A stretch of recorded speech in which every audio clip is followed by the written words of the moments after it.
A nation and the people on the move, keeping you up to date. Belmopan Weekly. Good evening and welcome to another edition of Belmopan Weekly. I'm Dawn Mitchell. On Monday, July 4th, when Prime Minister Dean Barrow took a bill to the National Assembly to complete the renationalization of Belize Telemedia, he indicated at that time that his government intended to go a step further to enshrine in the Belize Constitution majority ownership and control of public utilities by the government and people of Belize. We intend to constitutionally entrench government's majority ownership of utilities so that no future administration would be able to upset that ownership. So we will introduce, as soon as practicable, this constitutional amendment bill to enshrine the gains of the people. After the relevant consultations and assuming the support of the electorate, we will pass it into law.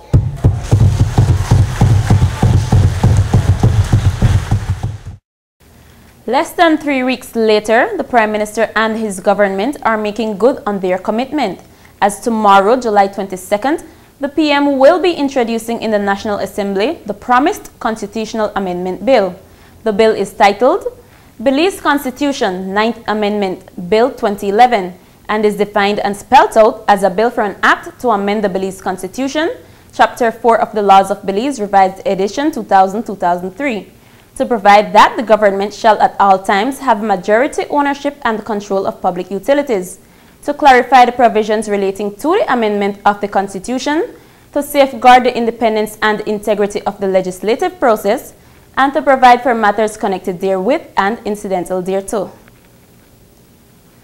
As the Prime Minister indicated in the last House meeting, because the bill is for a constitutional change, it will have to go through the stipulated public consultation process over a minimum period of 90 days before it can be debated and passed in the National Assembly.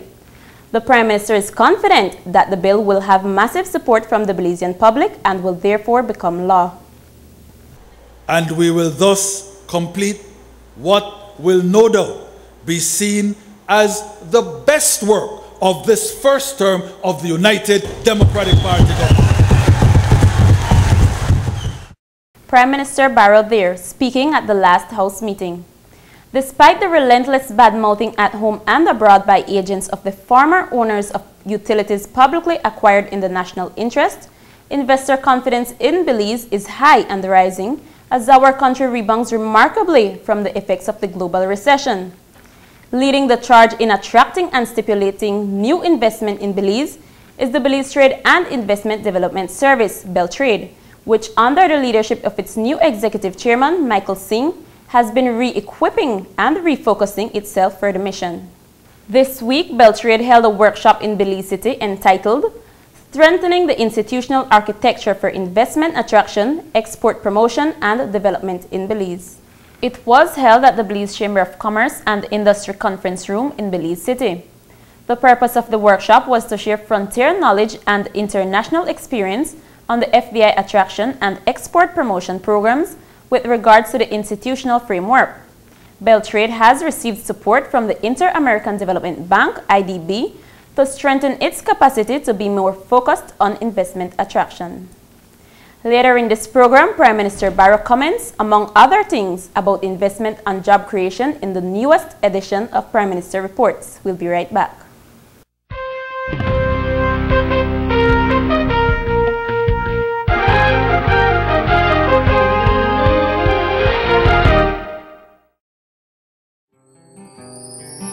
In opposition, Honorable Dean Barrow promised to stand up for the people of Belize. Let's hear it for Belize! Let there, therefore, be absolutely no doubt about this issue. I stand with Belize. In government, Prime Minister Barrow has kept his promise. He worked with the cane farmers, kept that industry alive, and saved over 6,000 jobs.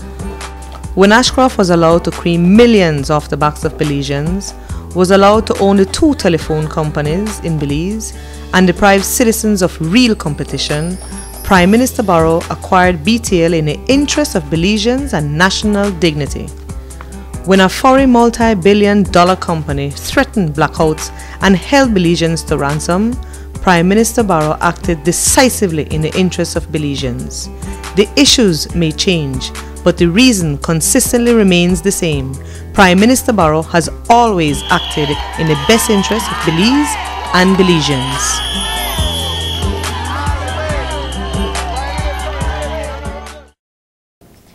There's perhaps nothing more important than being able to feed oneself. It's called self-sufficiency and food security, and it is a major focus and the national goal of the Ministry of Agriculture under the leadership of the Honorable Rene Montero.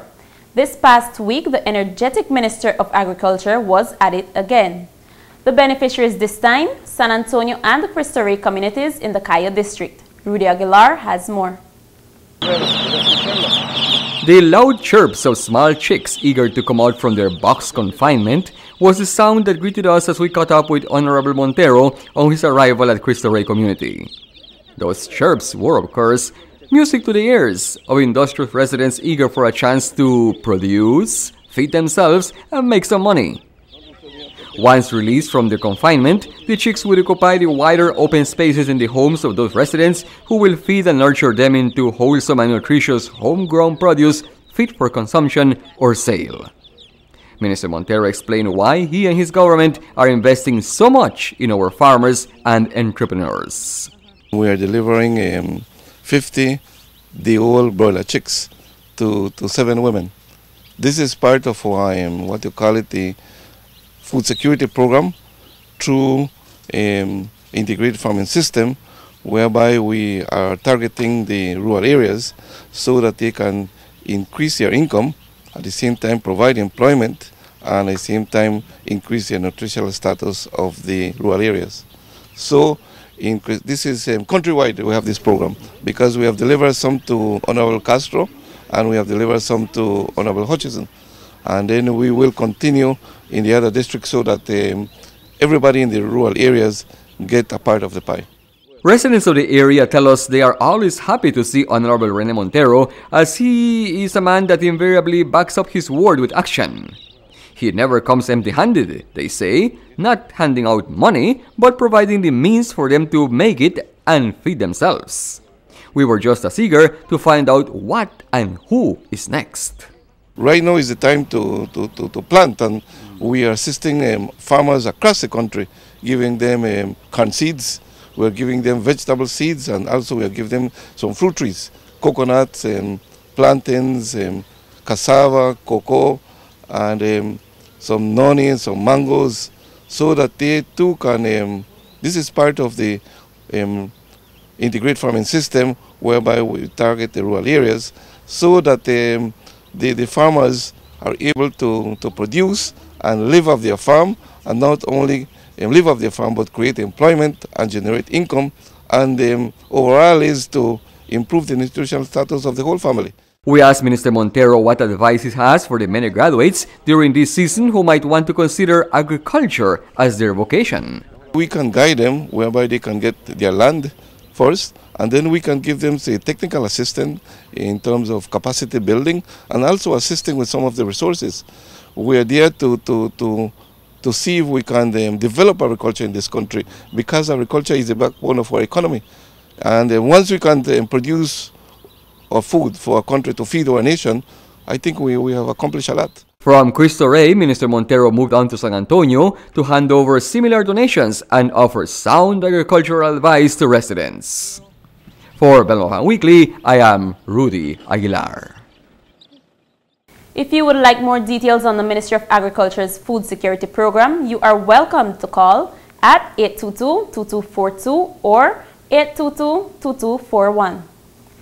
In other closely related news, the Department of Cooperatives and the Ministry of Agriculture and Fisheries signed a Memorandum of Understanding with the United States of America's Peace Corps.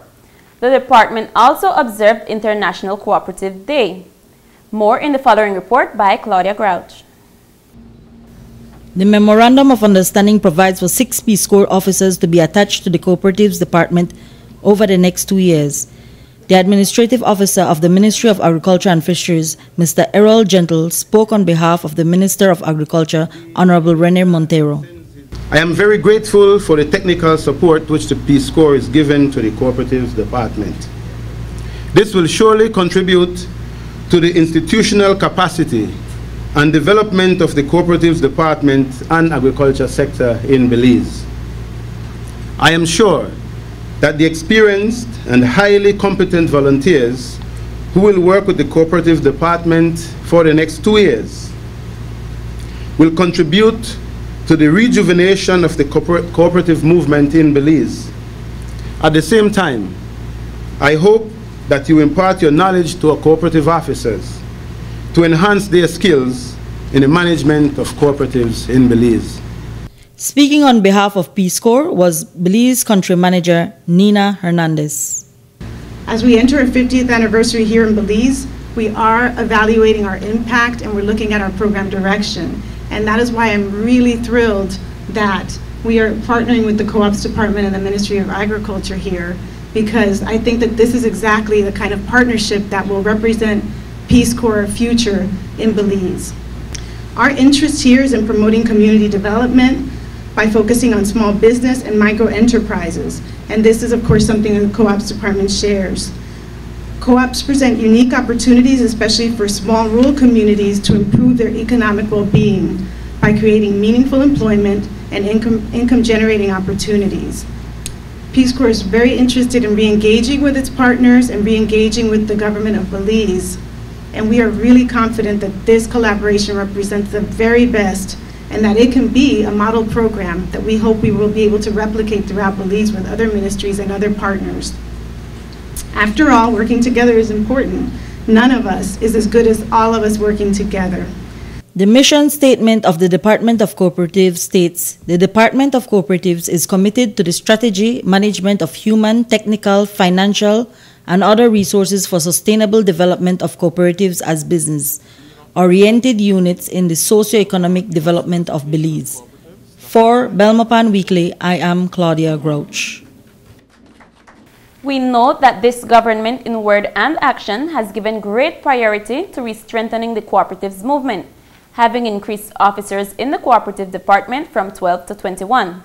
It has also commissioned the revision of the antiquated cooperative legislation and supported the adaptation of entrepreneurial policies and strategies to assist in the rural development, poverty alleviation, hence providing technical support to improve our Belizean standard of living. We'll be right back after these messages.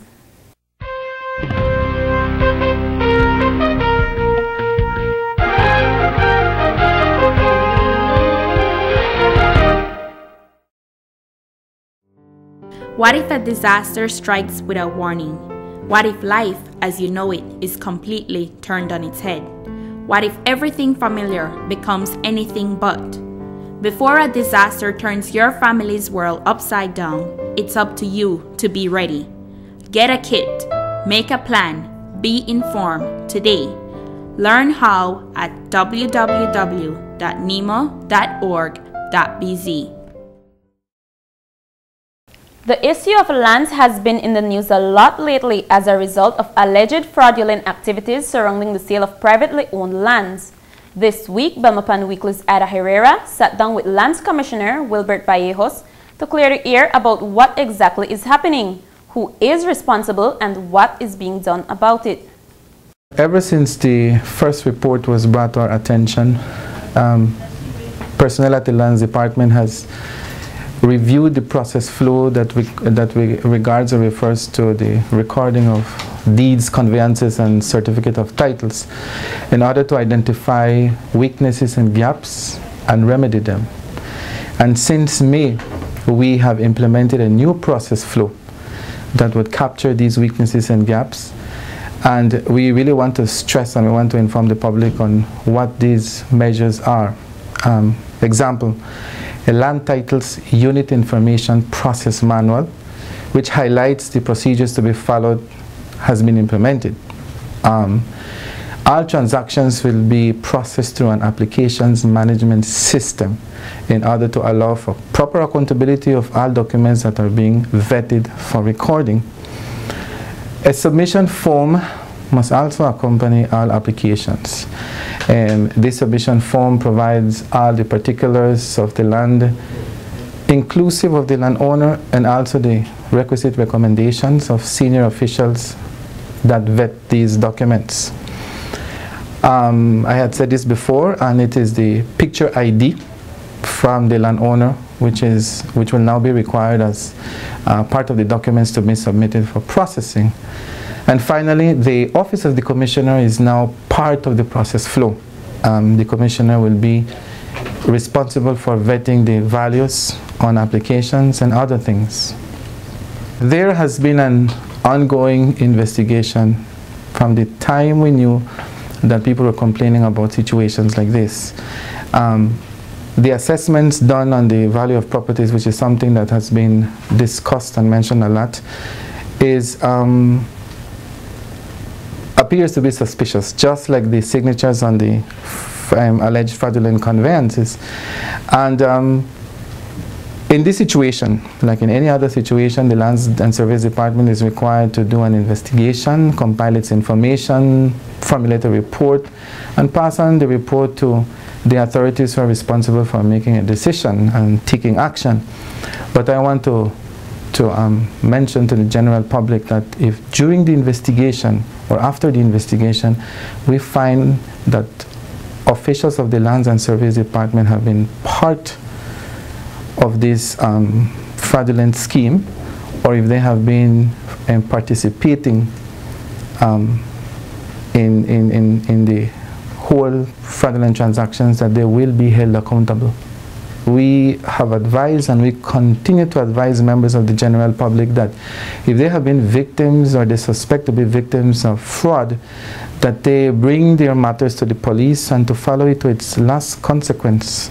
Our department cannot determine fraud.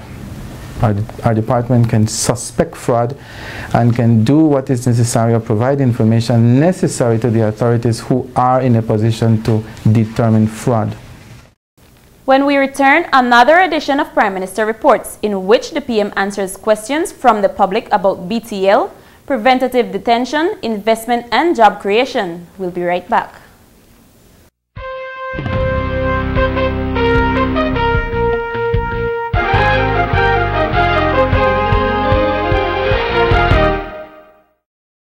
Every year, thousands of people travel to foreign countries because of a promise for a better life. Many times, however, the promise of better wages, a better job, and a better life for themselves and their families turns out to be a lie. They become victims of human trafficking. You could be a victim of trafficking if your employer or someone acting on his or her behalf is holding your passport, cedula, birth certificate, or other travel documents with or without your consent. Someone has tricked or forced you to leave your country. You are not told the truth about the kind of work you are doing. You are forced to work in order to pay off a loan debt. A stranger has paid for or helped you to get your visa. If you or someone you know is a victim of human trafficking, visit or call the Ministry of Human Development Office or the nearest police station. And now we bring you the latest edition of Prime Minister Reports.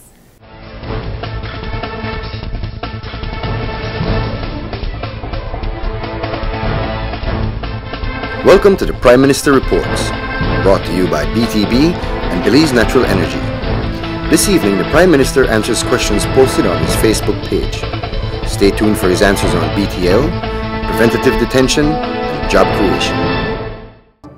Hi, and welcome once again.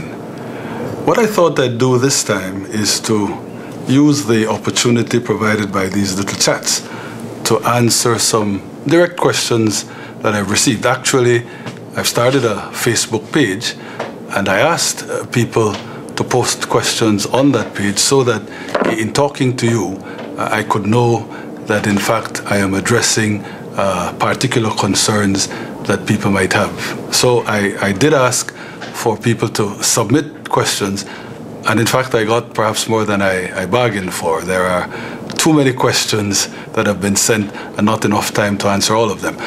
But I thought I would begin with BTL because more than one person on the Facebook page asked about BTL. One questioner wanted to know why it was that instead of reacquiring BTL, government didn't simply give a license to a brand new company. Well, the answer is fairly straightforward. All the expressions of interest we've had from other companies are confined to doing mobile. BTL, as you know, does both mobile service, cell service, as well as a fixed line operation. Of course, by far the more profitable segment is the cell phone segment. If we allowed a brand new company to come in and do only mobile, without the overheads that BTL has, because BTL has to do fixed line, that company, or more than one company if we allowed, would then eat into BTL's profits on the cell phone side, which profits are necessary to assist with the operations on the fixed line side. So the pressures this would have exerted would have meant that inevitably BTL would have had to downsize. Disruption, the workforce being cut down, people losing jobs. No government that wants to be worthy of its mandate to look after the welfare of its citizens could have allowed that. And that is the simple reason, or perhaps the most straightforward reason for taking the route that we did. And somebody else asking about BTL said, well, we hear you say that you now want to enshrine government ownership of essential utilities in the Constitution. How do you square that with your commitment still to foreign direct investment? Again, remember that we're only talking about public ownership of those essential services. We're limiting this, confining this to the utilities sector. So then, once that is made clear, we also point to the fact that we're talking about 51% ownership. We're talking about majority ownership and control on the part of government. We're not excluding the private sector, either the local or the foreign private sector, completely at all. And remember that this is exactly how we handled it when we first, under the UDP administration that was headed by Prime Minister Esquivel, when we first took BTA, when we first transformed BTA, the Belize Telephone Authority, into BTL, we passed or in fact enshrined articles of association that made clear that government would own 51%, but that the private sector would be able to own up to 49%. And we were able to attract, in fact, investment on the part first of British Telecoms and afterwards on the part of MCI, one British company, one American company, each of which took in succession a 25% shareholding. So there you had it, right there, public and private sector partnership, but with government, in the case of public utilities, having to be the dominant partner so it could look after the interests of the people of this country. Now, we feel so strongly about government control of the utility companies that we've indicated we want to put this in the Constitution. And that allows me, in talking about the Constitution, to answer a question from Jackie Willoughby, who asked about the consultations, the public consultations that must precede the passage of the constitutional amendment that would provide for preventive detention. Let me say what I said at the start. There is no way we are going to hold the public consultations on the proposed constitutional change without first circulating widely, giving to all interested bodies a draft of the bill that would implement the preventive detention regime if we ever got to the stage of passing the constitutional amendment. That bill would show how preventive detention would work. It would show in particular what the safeguards would be to prevent abuse in terms of the implementation of the regime. We know that a lot of people have jumped off half-cocked and are saying, oh, preventive detention must be protested. No, man, please, hold on until you can see how government plans for that regime to work. Let there be a full-scale debate on that aspect of things first, and if government cannot persuade the public that the way this thing would work would be in the best interests of society, then government will have to take a second look at it. You have my assurance where that is concerned. Another topic that came up in terms of the posts on the Facebook page had to do with job creation and investment. And I see that Don Hector, in particular, wanted to know why, for example, in terms of small and medium enterprises, there could not be a canning factory to add value to the farmers that produce fruits and vegetables. Well, there's good news. An entity called Sol Farms is going to be building a packing plant, $1 million packing plant, just outside of the village of Roaring Creek. Initially, 50 independent farmers will be asked to provide vegetables for packaging for export. And so that, I'm sure, will be seen as good news by everyone, including, of course, Don Hector. Remember that as well, Banco Atlantida is talking about starting up a brand new African palm industry in this country.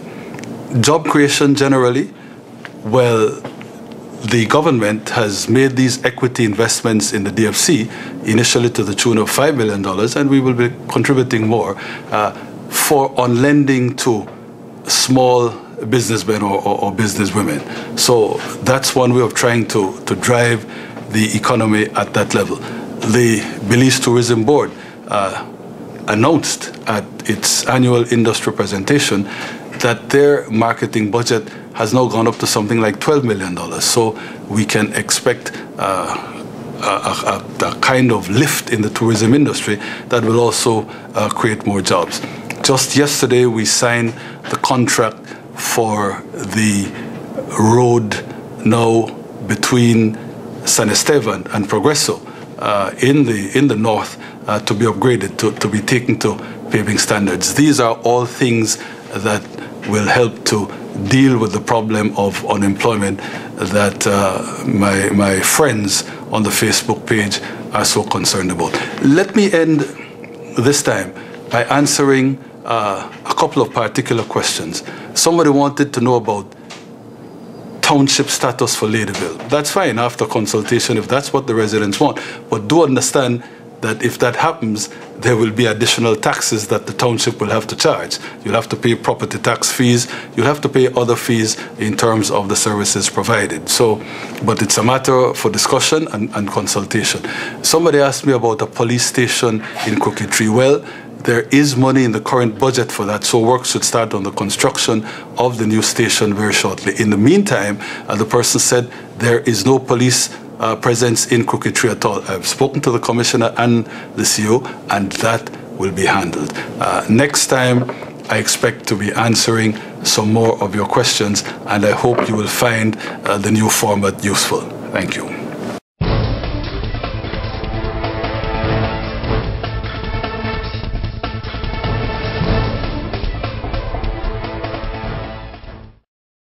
And that's it for this edition of Belmopan Weekly. You can also find us on YouTube at GOB Press Office or on Facebook at the Government of Belize Press Office. Thanks for your attention and please tune in again next week. I'm Dawn Mitchell.